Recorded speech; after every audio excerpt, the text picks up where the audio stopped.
ప్రపంచ ఎయిడ్స్ డేని పురస్కరించుకుని అంబేద్కర్ కోనసీమ జిల్లాలో అవగాహన ర్యాలీ నిర్వహించారు. ముమ్మిడివరం సామాజిక ఆరోగ్య కేంద్రంలోని ఐసీటీసీ, ఎంజీఆర్ ప్రభుత్వ జూనియర్ కళాశాల రెడ్ రిబన్ క్లబ్ సంయుక్తంగా ఈ కార్యక్రమాలు చేపట్టాయి. కాలేజ్ నుండి పోలీస్ స్టేషన్ వరకు నిర్వహించిన ఈ ర్యాలీలో విద్యార్థులు, వైద్య సిబ్బంది పాల్గొని ఎయిడ్స్ వ్యాధిపై నినాదాలు చేశారు. అనంతరం మానవహారం నిర్వహించి వ్యాధిపై ప్రతిజ్ఞ చేశారు.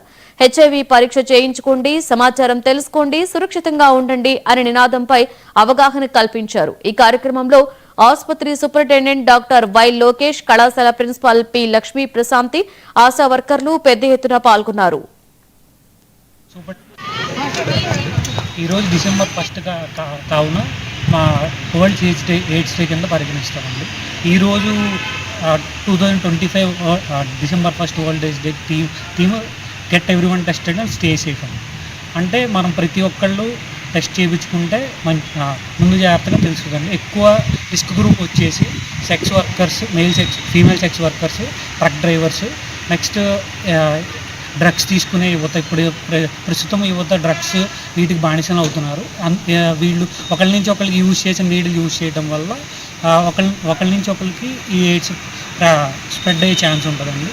కాబట్టి ఈ నెక్స్ట్ ప్రెగ్నెన్సీ ఉన్న ప్రతి ఒక్కళ్ళు కంపల్సరీ టెస్ట్ చేయించుకుంటే ఎంత ముందుగా తెలిస్తే అంత త్వరగా మెడిసిన్ స్టార్ట్ చేస్తే పుట్టబోయే బిడ్డకి సోకే ఛాన్స్ ఉండదండి. ఇలా మనం చేసే ప్రతి టెస్ట్ మన గవర్నమెంట్ హాస్పిటల్లో ఫ్రీ ఆఫ్ సర్వీస్ అండి. నా పేరు ఎం దుర్గాప్రసాద్. ఇక్కడ ముమ్మడివరం సిహెచ్సిలో ఐసీటీసీ కౌన్సిలర్గా పనిచేస్తున్నాను. ముఖ్యంగా ఏంటంటే ఐసీటీసీ అనేది ఎవరైతే సామాన్య వ్యక్తులు ఉన్నారో వాళ్ళ నుంచి హెచ్ఐవి వ్యాప్తి చెందకుండా వాళ్ళ నుంచి ఆ యొక్క వ్యాధిని నిరోధించడం కొరకు వీళ్ళకి టెస్టింగ్, జనరల్ టెస్టింగ్ జరుగుతుంది కదా. ఎవరైతే ప్రజలు ఉన్నారో వాళ్ళందరూ కూడా ప్రతి ఒక్కరికి హెచ్ఐవి టెస్టింగ్ అనేది చాలా ముఖ్యం. అలాగే గర్భిణీ స్త్రీలకి, అలాగే వాళ్ళ భర్తకు కూడా చాలా అవసరమైనటువంటి ఆరోగ్య పరీక్ష ఇది.